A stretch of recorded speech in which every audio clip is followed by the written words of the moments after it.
Let's take a look at the idea that intelligence is actually a set of behaviors rather than some innate capacity of our brain, and that the opposite of intelligence, stupidity, is also more a collection of behaviors than any kind of innate biological deficiency. In order to be smart, through self-discipline, we have to mold and shape our behavior. We have to excise, we have to remove those things we do, those behaviors that keep us trapped in the vast, hollow pit of ignorance. The Hippocratic Oath, historically taken by physicians, can be simplified to first do no harm. In the quest for greater knowledge, wisdom, and power, greater intelligence, first, be not stupid. Arrogance is a primary behavior of stupidity.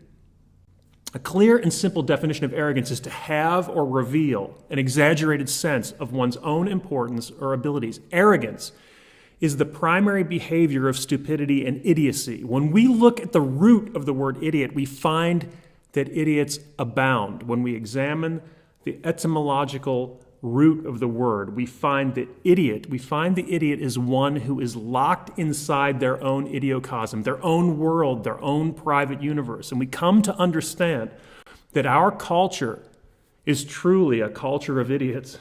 In this episode, we're going to take a look at the dangers of arrogance, but more importantly, we're going to examine how doubt, yes, doubt, and the Jungian shadow can serve to help us break free from the shackles of idiocy and from the prison of our own idiocosm.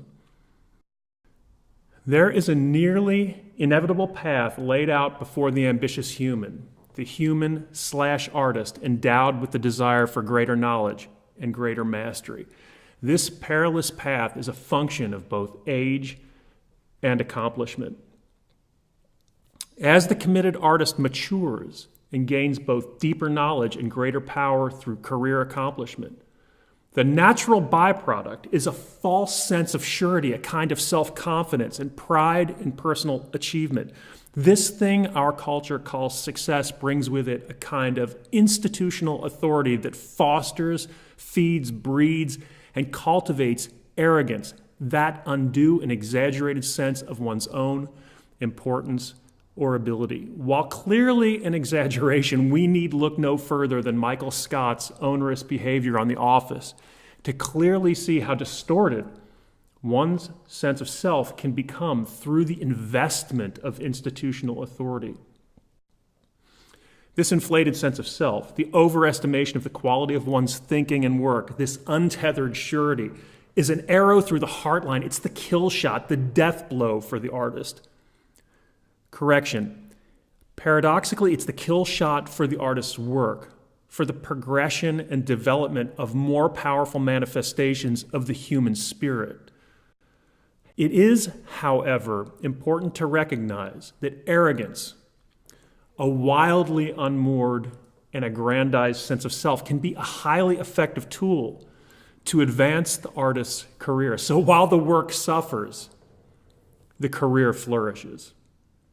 Academia is the province and natural habitat for the self-important, bloviating douchebag. It's almost a job requirement to watch critics, educators, students, colleagues hold court and bloviate through the intoxicating fog of self-importance is a regular occurrence on the college campus. Lest you think that I'm too harsh, let me be abundantly clear. I'm among the worst offenders. Hell, my work through this entire channel, nearly every episode of Studio Practice, is a powerful embodiment of the toxicity of arrogance. This episode itself, the very words emanating from my mouth, drip with a sanctimonious self-importance that, if not arrogant, tread perilously close. I'm among the guilty. I am first among the guilty. Here is the paradox in a nutshell. Confidence is not a necessary component of quality. That which is good is not tied to, is not derived from certainty and self-esteem.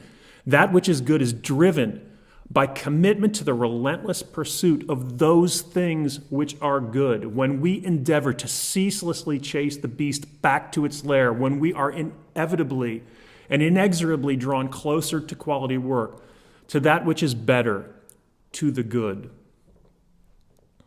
And here, at long last, is the rub. Doubt, not confidence, is the key. Doubt can be thought of as a manifestation or a form of the Jungian shadow, the entirety of the unconscious, everything of which a person is not fully conscious. The Jungian shadow is the dark side. Doubt, not surety, not confidence, arrogance, or self-esteem, is the gateway to more powerful work. Carl Jung, in Psychology and Alchemy, says, I, for my part, prefer the precious gift of doubt for the reason that it does not violate the virginity of things beyond our ken. While Connie Zweig, in Meeting the Shadow, says, no progress or growth is possible until the shadow is adequately confronted, and confronting means more than merely knowing about it. It is not until we have been truly shocked into seeing ourselves as we really are, instead of as we wish or hopefully assume we are, that we can take the first step toward individual reality. It's doubt that frees us from the prison of our own idiocosm, from idiocy, from the limitations of our perspective. There's a story that I'd like to tell you that I believe encapsulates many of the central issues of the life of the artist.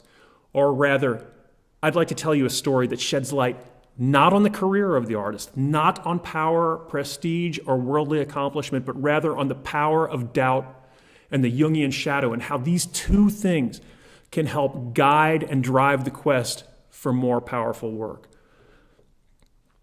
A long, long time ago, a new flute was invented in China. A Japanese master musician discovered the subtle beauties of its tone and brought it back home, where he gave concerts all around the country. One evening in a small town, he attended a recital of other master musicians. As the evening of music came to a close, his name was called. He mounted the stage, withdrew the flute from his bag, and played a simple tune. When he was finished, there was a long silence in the room. Then, the voice of the oldest man in the audience was heard from the back of the room. Like a god. The next day, as he was packing to leave, he was approached by a group of the town's musicians. They asked him how long it would take a skilled musician to learn to play the new flute in the manner he had displayed. Years, he said. They asked if he would consider taking a pupil, and he agreed. After he left, they decided among themselves to send a young man, a brilliantly talented flautist, sensitive to beauty, who was passionate and committed to music. They gave the young man money for his living expenses and for the master's tuition, and they sent him on his way. After a journey, the student arrived and was accepted by his teacher, who assigned him a simple tune. In the beginning of his education, the student received systematic instruction, but he easily and quickly mastered all of the technical problems. And yet each day, as the student arrived for his daily lesson and played the simple tune for his master, all the master could say was, something lacking. The student, diligent and committed, exerted himself in every possible way. He practiced ceaselessly, and yet day after day, all the teacher could say was, something lacking. With his frustration mounting, he begged the teacher to change the tune. The master said no. The daily lessons, the passionate commitment to practice and mastery, and the daily something lacking continued for months. The student began to slip into a kind of despondence as his hope of success and his fear of failure mounted. He swung from agitation to despondence and was consumed with doubt. Finally, after months, the frustration became too much for the student. One night, without warning, he left the master and filled with shame, retreated to the country to live alone. His doubt and depression consumed him, and he lived in a hut far out in the countryside. He still possessed his flutes, And as time passed, he eventually returned to playing, but found little inspiration. Passing farmers heard him play and eventually sent their children to him for beginner's lessons. He lived this way for years. One morning, there was a knock on his door. It was the oldest past master from his hometown, accompanied by the youngest student. They told him that that evening there was to be a recital in the same hall from so many years ago. They told him that the town had decided that the concert would not take place without him.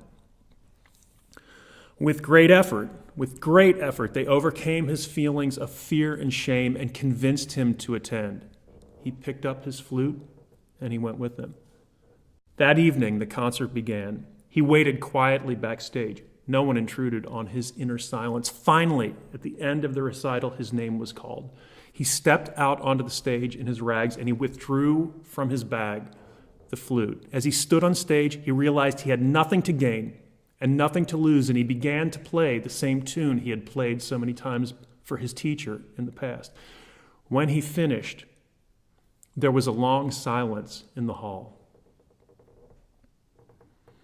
Then the voice of the oldest man was heard to say, speaking softly from the back of the room, "Like a god."